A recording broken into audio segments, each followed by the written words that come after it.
think my yard ornament is coming together quite nicely. I've got a bit of a shape going, and you might be able to tell who this year's Christmas decoration is going to be. Now I've just got to try and work out how I feather him up. I can't really find grey tinsel, but I've got this kind of shiny blue, and I've got a can of grey primer. So I'm thinking of wrapping him in that and then spraying with primer, and if it doesn't work out, I'll try plan B.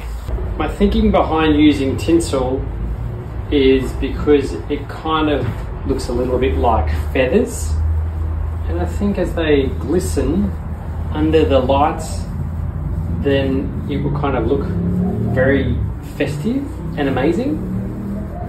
I've just run out of tinsel, and this is how far I've got. So I'm gonna have to go and get a few more of those packets. It's looking pretty good, I think. Pesto is just a little bit bigger than I anticipated, and I've actually run out of tinsel feathers in the blue colour, and the shop doesn't have any more.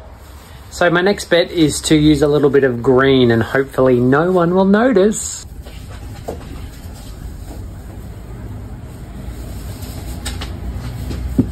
Well, I've run out of the tinsel feathers again. There is just a little bit down the bottom that I need to cover up, but I don't think that's going to be much of a big problem at all. I'll just have to find some more, and if I can't find green or blue, I'll have to go for another colour. Maybe it'll be Pesto the multicoloured penguin. And here's Pesto. All I have to do is just give him a little bit of a spray paint to make his feathers more baby penguin grey.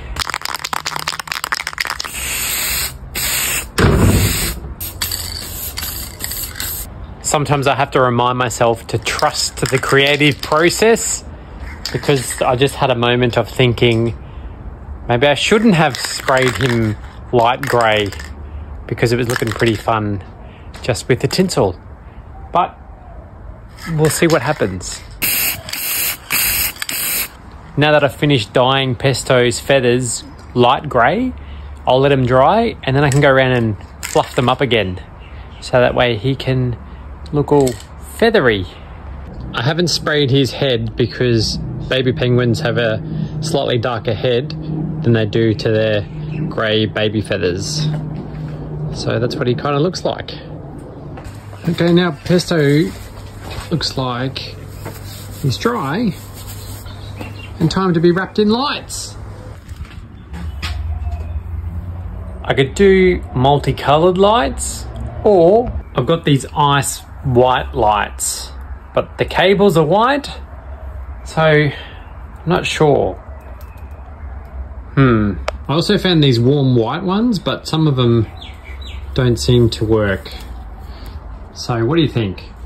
Because I'm trying to use lights that I already have, I think I'll go for these ice white lights, and if it doesn't look any good at night, then I'll look at some different options.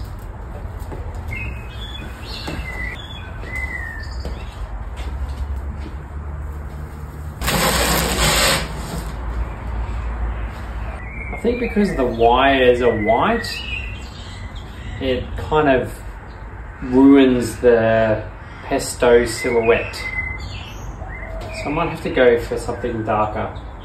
So I decided to take off the white wire and replace it with a darker green one that I have, but the lights will be multicolored. So we'll see how that goes. The darker green wire will camouflage more in with Pesto's feathers, I think. One of the good things about using these multicolored lights I have is that you can connect another set into them. So I can double the amount of lights that Pesto will be covered in,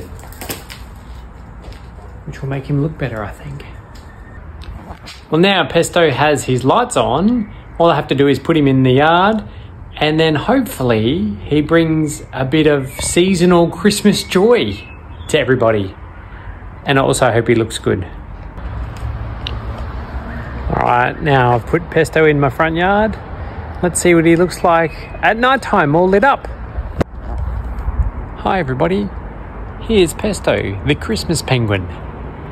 I did have to end up changing his head to the white lines because they were getting lost in the multicolours of his body.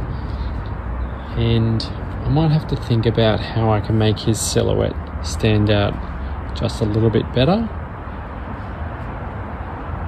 But I'm really happy with how he turned out, and I'm glad he's part of my Christmas decorations for this year.